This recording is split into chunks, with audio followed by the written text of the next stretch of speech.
بلدية محافظة كركوك شرعت بتسلم طلبات تطويب العقارات السكنية المشيدة على الأراضي المتجاوز عليها تطبيقا لقرار مجلس الوزراء الذي يهدف لإنهاء هذا الملف الذي يمس حياة آلاف العراقيين وبما يسهم في حل أزمة السكن. فلنتابع.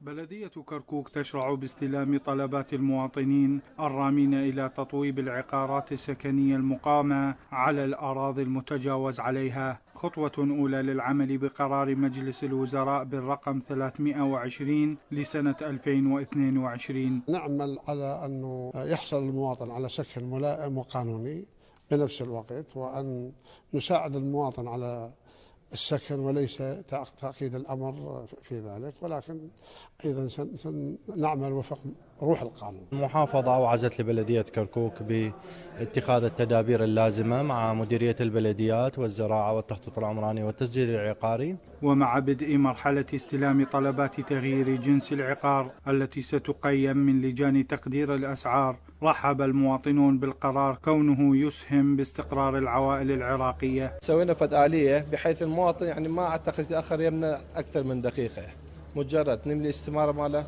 ونستلمه من عندهم ونمشيهم، أي واحد يشوف أي تقصير من موظفينه أو شيء خليه يراجعوا لنا، وإحنا إن شاء الله نقوم لنا بالواجب. إنه أنا أسكن ببيت ملك طابو علي وعلى جهالي وعلى أطفالي، يأثر نفسيتنا ترتاح أكثر وأكثر. بادرة مشكورة من دولة رئيس الوزراء، راح استقر نفسيا معنويا، ما أفكر إنه تجي مثلا أنا مهدد بالإزالة. وستكون عملية التقديم مستمرة لغاية 13 من نيسان المقبل، ومن شروطها أن لا يكون المستفيد الفعلي مالكا لأكثر من قطعة سكنية.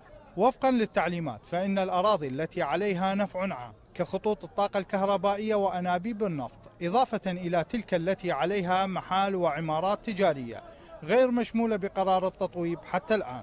من كركوك محمد صغير، العراقية الإخبارية.